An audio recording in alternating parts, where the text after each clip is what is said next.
um lugar onde a vingança é permitida. Eu posso matar o filho do seu filho, entendeu? Pelo Kanun, ele tem o direito, um dia, de vir buscar o sangue da família dele. E que faz parte da própria estrutura social. As pessoas têm até medo de procurar a polícia. Na Albânia, um pequeno país encravado nos Balcãs, essa realidade existe há séculos e ainda ecoa nos dias de hoje. Baseada em um antigo código de honra, essa tradição cria um mundo em que a palavra dada vale mais que qualquer lei escrita, e onde a vida pode ser definida por um pacto de sangue. Mas como uma prática tão arcaica sobreviveu à modernidade europeia, atravessando impérios, guerras mundiais e até a queda do comunismo? Neste vídeo, você vai descobrir por que, em pleno século XXI, homens permanecem presos dentro de suas casas por medo da vingança, famílias inteiras vivem sob juramentos e crianças crescem cercadas pelo fantasma do sangue.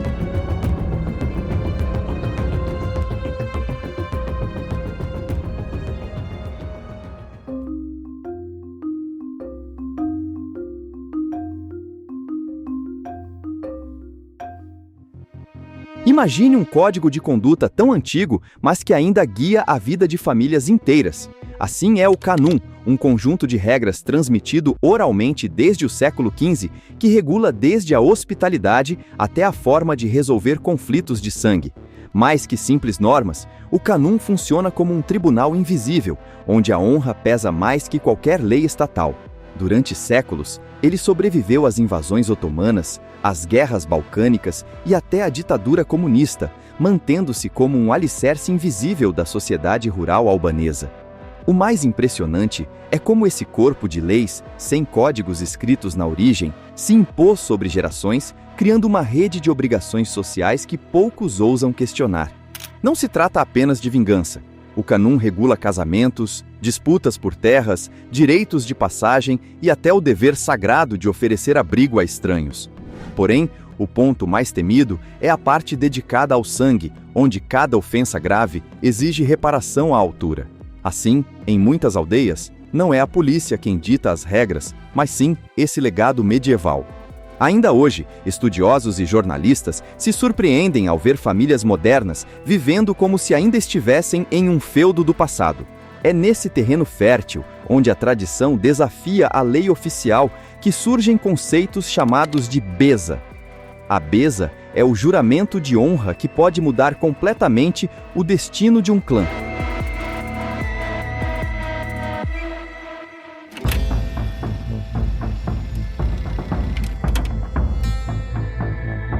Poucas culturas levam tão a sério a ideia de que a palavra dada é sagrada quanto a tradição albanesa. A beza não é apenas uma promessa, é um pacto que coloca a honra acima da própria sobrevivência. Se alguém concede beza a um inimigo, ele passa a ser intocável durante o período do juramento, podendo até circular livremente entre famílias que antes buscavam sua morte. Viajantes estrangeiros relatavam, ainda no século XIX, como eram acolhidos em vilarejos albaneses apenas por invocarem esse código. O que para muitos pareceria ingenuidade, ali era sinônimo de respeito absoluto e dignidade inquebrantável. Mas o peso desse compromisso também é implacável. Quebrar a beza é pior que cometer um crime de sangue, pois mancha para sempre a reputação de um clã inteiro. A promessa que protege também pode aprisionar, pois quando o prazo expira, a vingança volta a ser legítima. Em uma sociedade onde nem o Estado nem a Igreja conseguiram suplantar o valor da palavra, a beza funciona sustentando laços e rivalidades. E é justamente nesse fio tênue entre confiança e violência que nasce a terrível prática da Jakmarja, quando o sangue exige sangue. Um único disparo, uma faca erguida no calor da raiva ou até uma briga por terra. Qualquer dessas situações pode acender a chama da Jakmarja, a chamada tomada de sangue. Nessa lógica, a morte não é apenas um crime, mas uma dívida que precisa ser paga com outra vida. O Kanun aqui funciona, e se você me matar, pode ir pro Canadá ou pra onde diabos você quiser. Em 10 anos ou 20 anos, Você não escapa. meu sobrinho ou meu irmão, eles vão até lá te matar. O ciclo parece interminável. Um clã mata para vingar a honra e, em seguida, o clã rival jura vingança novamente. Assim, famílias inteiras carregam por gerações uma contabilidade de mortes que nunca se fecha. Não importa se os descendentes sequer conheceram o antepassado morto, a obrigação de vingar é transmitida como uma herança invisível. Relatos recentes mostram vilarejos onde dezenas de homens vivem escondidos por causa dessa espiral de sangue, transformando casas em prisões improvisadas. A polícia muitas vezes pouco pode fazer, porque o Kanun é visto como mais legítimo que o Código Penal. Em vez de tribunais, o que decide destinos são memórias de ofensas gravadas no orgulho coletivo. É nesse ambiente que a vingança ganha vida própria, funcionando como um sistema de justiça paralelo, temido até por quem deseja abandoná-lo. E é justamente essa realidade que empurra homens para anos de confinamento dentro de suas próprias casas, aguardando o próximo movimento do inimigo.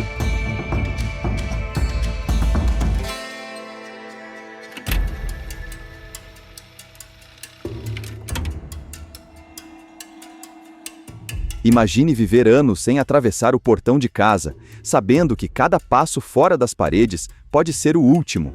É essa a realidade de muitos homens marcados pela Gyak Marja, que se tornam prisioneiros em suas próprias moradias. Essas casas viram fortalezas silenciosas, onde janelas fechadas e portas trancadas simbolizam medo constante. Não há escola para os filhos, não há trabalho para os pais, não há vida social, apenas espera. Alguns chegam a passar décadas confinados, envelhecendo diante das mesmas paredes como se o tempo estivesse suspenso. A cada amanhecer, a incerteza se repete. Sair pode significar morrer. Os psicólogos que estudam esses casos apontam para traumas profundos, comparáveis aos sofridos em zonas de guerra. O isolamento prolongado corrói a mente, transforma famílias em ilhas e crianças em adultos marcados pelo medo. Enquanto isso, a comunidade ao redor normaliza a situação como se fosse parte do cotidiano. É um cárcere sem grades, mas tão cruel quanto qualquer prisão estatal. Nesse cenário sufocante, quem mantém a rotina e o sustento são as mulheres, que carregam o peso da sobrevivência. E é justamente nelas que recai a tarefa de equilibrar tradição, dor e resistência dentro desse universo de vingança. Se os homens são os alvos principais, as mulheres acabam sendo as principais responsáveis de manter as famílias de pé. Elas assumem a lavoura, cuidam dos filhos e tentam preservar uma rotina em meio ao caos. Muitas vezes, são também mensageiras da paz, atravessando territórios hostis para negociar tréguas que os homens não ousariam propor. Historiadores relatam casos em que apenas a palavra de uma mãe enlutada conseguiu interromper anos de mortes sucessivas. Além da carga emocional, há ainda a responsabilidade social. Uma esposa de homem jurado de morte passa a viver como sombra, sem escolhas livres, sem horizontes. Algumas acabam assumindo o papel de chefes de família, desafiando padrões patriarcais de uma cultura já rígida. Outras, porém, sucumbem ao peso da tradição e perpetuam as mesmas regras que as aprisionam. É um paradoxo cruel. Mulheres que sofrem, mas também reproduzem a lógica da honra. Dentro desse tabuleiro, elas não apenas sobrevivem, elas são peças decisivas. E é nesse fio de resistência que a fragilidade do Estado moderno se revela, incapaz de substituir a lei do sangue pela sua própria autoridade.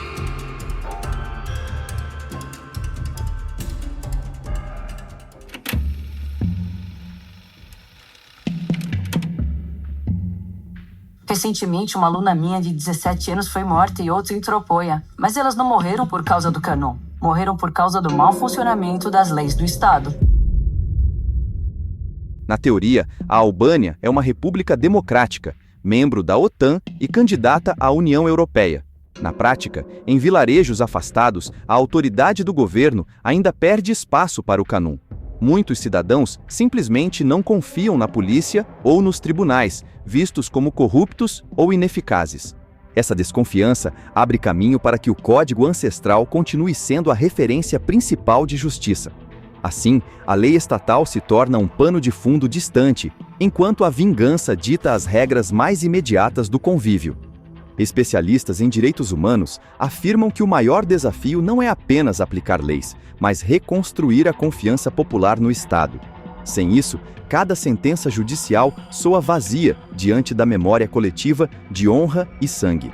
A fragilidade institucional cria um cenário em que um país europeu parece viver com um pé na Idade Média. Esse abismo entre a capital tirana e as aldeias rurais mantém viva a lógica da Jacmarja. E é nesse vazio de autoridade que até mesmo crianças acabam presas ao ciclo da vingança, crescendo sob um destino marcado antes mesmo de aprenderem a escrever. Enquanto em outros lugares a infância é marcada por escola, jogos e sonhos, em algumas regiões da Albânia ela é sinônimo de isolamento. Filhos de famílias envolvidas em Jacmarja crescem atrás de muros, privados de educação e convivência social. Muitos sequer sabem o que é brincar na rua ou frequentar uma sala de aula. Seus lares se transformam em fortalezas, onde a rotina é estudar em casa. Psicólogos relatam que essas crianças desenvolvem ansiedade, medo crônico e dificuldade de imaginar um futuro além das paredes que os cercam. Essa realidade cria gerações inteiras marcadas pelo peso de um conflito que não escolheram. Alguns jovens, ao chegar à adolescência, já carregam a herança da vingança como se fosse um sobrenome. Outros, cansados do ciclo, buscam migrar para escapar do destino imposto. O Estado tenta oferecer proteção, mas sua presença raramente chega de forma eficaz. Assim, vidas inteiras são moldadas por um passado que insiste em aprisionar o presente.